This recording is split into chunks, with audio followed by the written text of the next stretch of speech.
Hello everyone, चलिए start करते हैं आज का वीडियो। और हर दिन की तरह हम आज के दिन भी नए वर्ड्स सीखते हैं। हमारा पहला वर्ड है इरेवोकेबल। इरेवोकेबल एक एडजेक्टिव है और इसका अर्थ होता है अपरिवर्तनीय या अटल। अपरिवर्तनीय या अटल का अर्थ है जिसे वापस न लिया जा सकता हो, जिसे बदला ना जा सके, तो उस चीज को हम इरेवोकेबल बोलते हैं। इरेवोकेबल का जो एंटोनिम होगा, विपरीत शब्द, विलोम शब्द जो होगा वो होगा रिवोकेबल। रिवोकेबल, और रिवोकेबल का अर्थ क्या हो गया? परिवर्तनीय या जो अटल ना हो या जिसे रद्द किया जा सके, तो उसे हम रिवोकेबल बोलेंगे। ध्यान रखिएगा, रिवोकेबल का एंटोनिम इरिवोकेबल होता है। द डिसीजन वॉज इरिवोकेबल, मतलब जो यह निर्णय था वह अपरिवर्तनीय था, जो बदला ना जा सकने वाला डिसीजन था, निर्णय था। हमारा अगला वर्ड है फ्लेवरगास्ट। फ्लेवरगास्ट, फ्लेवरगास्ट एक वर्ब है और फ्लेवरगास्ट का अर्थ है बहुत हैरान करना या स्तब्ध कर देना। बहुत हैरान करना या स्तब्ध कर देना। टू ग्रेटली सरप्राइज और शॉक्ड, किसी को इतना चौंका देना कि वह समझ न पाए या कुछ बोल न सके, तो इस चीज को हम क्या बोलते हैं? फ्लेवरगास्ट। इस तरह के काम को, क्रिया को हम क्या बोलेंगे? फ्लेवरगास्ट। फ्लेवरगास्ट का अगर एंटोनिम देखें तो एग्जैक्ट एंटोनिम, उसका एंटोनिम होगा, विपरीत शब्द होगा काम। ठीक है, काम। काम का अर्थ होता है शांत करना, शांत करना। जैसे कि फ्लेवरगास्ट का अर्थ हो गया स्तब्ध कर देना, हैरान कर देना, उसी तरह से काम का अर्थ है शांत करना। तो ये दोनों एक दूसरे के एंटोनिम हैं। The news flabbergasted everyone. The news flabbergasted everyone, इस खबर ने सबको स्तब्ध कर दिया, या ऐसा भी कह सकते हैं इस खबर ने सबको हैरान कर दिया। हमारा अगला वर्ड है plummet. Plummet, PLUMMET। Plummet verb होता है, क्रिया होता है ये वर्ड, और इसका अर्थ होता है तेजी से गिरना या अचानक गिरना, सडन फॉल या फॉल शार्पली, तो उसे हम प्लमेट बोलेंगे। प्लमेट कहाँ पर यूज होता है? जैसे आप समझिए कि इसका गिरना अर्थ तो हुआ अचानक से गिरना, सडन फॉल, लेकिन जब कोई चीज बहुत तेजी से नीचे गिरती है या अचानक कम हो जाती है, इस सेंस में भी हम प्लमेट कहते हैं। ठीक है, और इसका एंटोनिम क्या होगा? प्लमेट का नीचे गिरना का ऊपर चढ़ना होगा एंटोनिम, मतलब राइज। ठीक है, एग्जैक्ट एंटोनिम होगा राइज। राइज मतलब ऊपर बढ़ना या चढ़ना। The temperature plummeted overnight. The temperature plummeted overnight, जो टेम्परेचर थी वो रातों रात तेजी से गिर गया। ठीक है, हमारा अगला वर्ड है पैट्रनेज। Patronage, PATRONAGE। पैट्रनेज एक नाउन है और पैट्रनेज का अर्थ होता है संरक्षण या समर्थन। दोनों सेंस में हम दोनों वर्ड यूज कर सकते हैं। पैट्रनेज मतलब सपोर्ट और स्पॉन्सरशिप। जब कोई शक्तिशाली व्यक्ति किसी की सहायता करता है, या कह सकते हैं किसी का समर्थन करता है, संरक्षण देता है, खासकर कोई किसी प्रकार के काम के लिए या कला में, तो उस चीज को हम क्या बोलते हैं? पैट्रनेज बोलते हैं। ये न्यूज़पेपर से लिया गया वर्ड है। पैट्रनेज का अगर हम नॉर्मल इंग्लिश में देखें तो इसका वैसे कहते हैं ना, सपोर्ट करना या बैकिंग करना, स्पॉन्सरशिप करना, प्रोटेक्शन करना, ये सारे इसके सिनोनिम्स हो जाएंगे। और इसका एंटोनिम क्या होगा? पैट्रनेज का एग्जैक्ट एंटोनिम होगा अपोजिशन, मतलब विरोध। तो पैट्रनेज का अर्थ हुआ समर्थन करना और इसका एंटोनिम हो जाएगा अपोजिशन, मतलब विरोध करना। एग्जाम्पल देखते हैं। The artist gained patronage from a wealthy businessman. The artist gained patronage from a wealthy businessman. उस कलाकार को एक अमीर बिजनेसमैन, अमीर व्यापारी से संरक्षण मिला या प्रोटेक्शन मिला, पैसा भी बोल सकते हैं। हमारा अगला वर्ड है यूनैनिमसली। यूनैनिमसली एक एडवर्ब होता है और इसका अर्थ होता है सर्वसम्मति से या एक मत से, सबकी सहमति से आप कह सकते हो। तो सबकी सहमति को हम सर्वसम्मति बोलते हैं। तो सर्वसम्मति से या एकमत से विथ फुल एग्रीमेंट। तो जब सभी लोग बिना किसी विरोध के किसी तरह के आर्ग्यूमेंट के एक ही निर्णय पर सहमत हो तो उसे हम यूनानिमसली बोलते हैं, ठीक है। और इसका एंटोनिम क्या हो जाएगा? डिसएग्रींगली। डिसएग्रींगली मतलब असहमति से।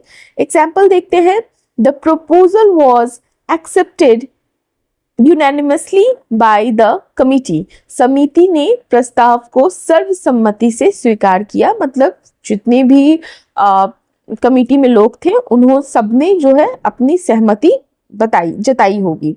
हमारा अगला वर्ड है रेजिलिएंट। रेजिलिएंट एक एडजेक्टिव है और इसका अर्थ होता है लचीला।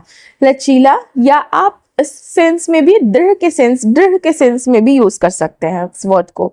तो अब ऐसा भी बोलते हैं एबल टू रिकवर क्विकली, ठीक है। लचीला है, फ्लेक्सिबल भी आप बोल सकते हैं, ठीक है, या स्ट्रॉन्ग भी बोल सकते हैं, टफ है, फ्लेक्सिबल है, ये सारे इससे मिलते जुलते शब्द हो गए।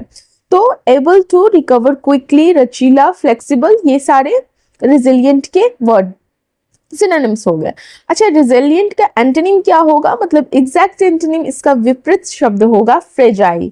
रेजिलिएंट मतलब लचीला, ठीक है, लचीला होता है, दृढ़ होता है, लेकिन मजबूत होता है। लेकिन फ्रेजाइल का अर्थ क्या होता है? नाजुक, ठीक है, जो आसानी से टूट सके, आसानी से जिसे हैम्पर किया जा सके। एग्जाम्पल देखते हैं, she is resilient and never gives up after failure. मतलब वह दृढ़ है और असफलता के बाद कभी हार नहीं मानती है, ठीक है। चलिए, हमारा अगला वर्ड है स्नोबिश। स्नोबिश एक एडजेक्टिव होता है और स्नोबिश का अर्थ होता है घमंडी या अभिमानी। ऐसा व्यक्ति जो प्राउड, एरोगेंट होता है, कहते हैं ना, हॉटी होता है, प्राउड होता है, बहुत ज्यादा प्राउड होता है, मतलब कि अभिमानी के सेंस में मैं बोल रही हूँ, ठीक है, एरोगेंट है। तो इस तरह के व्यक्ति को हम क्या बोलते हैं? स्नोबिश, घमंडी, अभिमानी। और इसका अपोजिट क्या हो जाता है? हम्बल।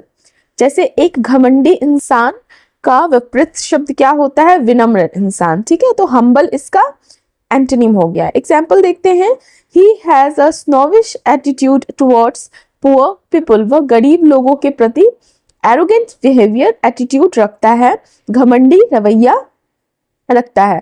ध्यान दीजिएगा, आप ये सोच रहे हैं कि आपको 10 या 15 वर्ड्स डेली के मिल रहे हैं, बट 10 और 15 वर्ड्स नहीं मिल रहे हैं, आपको एक वर्ड भी मिल रहा है, उसके साथ साथ आपको मैं एंटोनिम भी बता रही हूँ। तो जस्ट डबल आप कर लीजिए उस वर्ड को।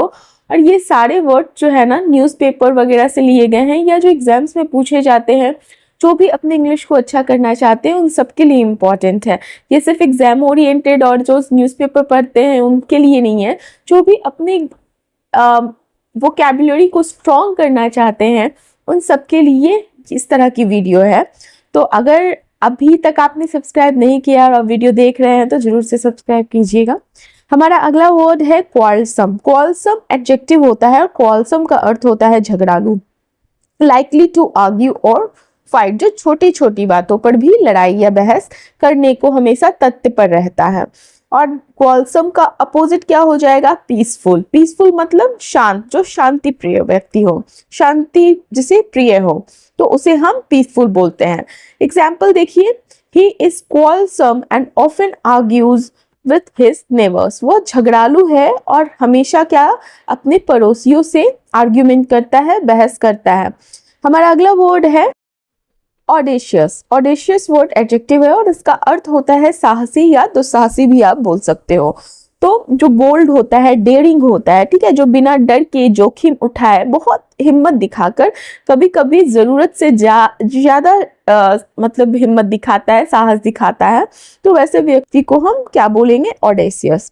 और इसका जस्ट अपोजिट क्या हो जाएगा? कॉवर्ड। कॉवर्डली बोलते हैं, मतलब डरपोक, जो व्यक्ति डरता है बहुत उसे हम डरपोक बोलते हैं, कॉवर्ड है वो।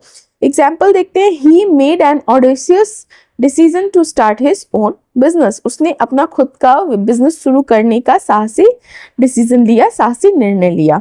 हमारा अगला वर्ड है इनडिफरेंट, इनडिफरेंट, इनडिफरेंट एक एडजेक्टिव होता है और इसका अर्थ होता है उदासीन या बेपरवाह, उदासीन या बेपरवाह, हैविंग नो इंटरेस्ट और कंसर्न। इंग्लिश में कहे तो हैविंग नो इंटरेस्ट और कंसर्न, या आप ऐसा कह सकते हैं कि जिसे किसी बात से कोई फर्क ना पड़ता हो, पढ़े और पढ़ता भी हो तो कोई खास कंसर्न ना हो, इंटरेस्ट ना हो। तो इस तरह की व्यक्ति को, इस तरह की पीपल को, पर्सन को हम क्या बोलेंगे, नॉट पीपल, पर्सन को क्या बोलेंगे, इनडिफरेंट, ठीक है। हैविंग नो इंटरेस्ट और कंसर्न, अनकंसर्न हो, केयरलेस हो, ऐसे बोलते हैं ना, केयरलेस है। या आप एक और अच्छा वर्ड बोल सकते हैं, एपैथेटिक है, एपैथेटिक, ठीक है। इसका एंटोनिम क्या हो जाएगा, कंसर्न।